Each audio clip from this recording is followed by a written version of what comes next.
Halo teman rakyatku yang saya cintai. Kali ini kita akan menceritakan kisah rakyat yang dipalak pemerintah ya. Karena tidak bayar pajak 2 tahun, motor disita. Apa-apa, Anini. Judul cerita kali ini adalah Roda Perlawanan. Pagi itu, terik matahari sudah menyengat aspal di sudut kota kecil. Di perempatan jalan raya, belasan polisi lalu lintas berdiri dengan wajah tegas. Mereka menghentikan kendaraan yang lewat, memeriksa STNK, dan menindak pengendara yang pajaknya mati lebih dari 2 tahun. Aduh, Pak, saya ini cuman ojek. Sehari-hari buat makan aja susah. Kalau motor saya disita, saya makan apa? Teriak seorang pria paruh baya. Matanya memohon. Maaf, Pak. Kami cuma menjalankan aturan, jawab Bribka Arman, seorang polisi yang sudah lebih dari 10 tahun bertugas di jalanan. Ia tahu, aturan ini berat bagi rakyat kecil, tapi perintah tetap perintah. Suasana mulai memanas. Beberapa warga berkumpul, melihat kejadian itu dengan wajah geram. Di sudut lain, seorang pemuda bernama Denny, seorang montir bengkel, merekam kejadian itu dengan ponselnya. Dalam hitungan menit, video itu viral di media sosial. Sehari setelah video itu menyebar, gelombang protes mulai muncul di berbagai kota. Orang-orang turun ke jalan, membawa spanduk. Motor kami beli sendiri, bukan dari negara.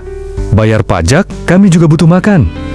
Di beberapa tempat, situasi mulai kacau. Bentrokan antara warga dan polisi tak terhint. Di balik kekacauan itu, Bribka Arman mulai merasa ada yang tidak beres. Itu bukan urusan kita, Arman. Jalankan tugasmu, jawab sang komandan dengan dingin.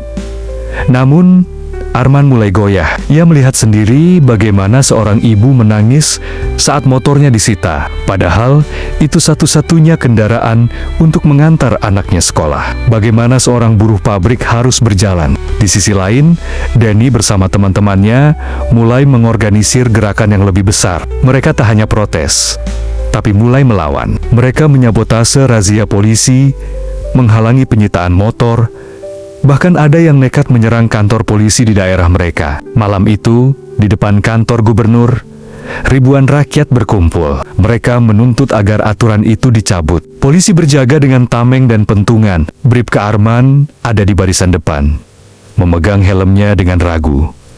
Lawan! Lawan! Suara rakyat menggema. Seseorang melempar batu. Polisi menembakkan gas air mata. Bentrokan pecah. Arman melihat seorang pemuda jatuh terkena pukulan polisi lain. Ia tak tahan lagi. Dengan nekat, ia melepaskan helm dan berteriak, "Stop! Ini bukan cara yang benar." Beberapa polisi lain mulai ragu. Beberapa bahkan mundur dari barisan. Tapi pemerintah tak tinggal diam. Dalam hitungan jam, pasukan tambahan dikirim. Dani dan teman-temannya dikejar, ditangkap. Beberapa bahkan menghilang tanpa jejak. Namun, gerakan ini tak padam. Video-video terus menyebar. Tagar, rakyat melawan, dan cabut aturan pajak mengguncang media sosial. Sebulan kemudian, aturan itu direvisi setelah tekanan besar dari masyarakat. Motor yang pajaknya mati tak lagi langsung disita, tapi diberikan solusi cicilan pajak yang lebih ringan. Namun, beberapa orang yang ikut perlawanan masih dalam pelarian. Dani tak pernah ditemukan lagi. Bribka Arman, ia memilih melepas seragamnya. Di sebuah bengkel kecil, ia duduk bersama seorang pria tua yang dulu hampir kehilangan motornya. Jadi polisi harusnya melindungi rakyat, bukan melawan mereka, katanya pelan. Roda perlawanan masih berputar. Tapi pertanyaannya, apakah rakyat benar-benar menang?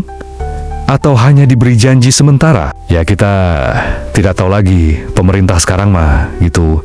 Janji tinggal janji, gak kayak pas minta dipilih. Pas dipilih semena-mena, kan anjay.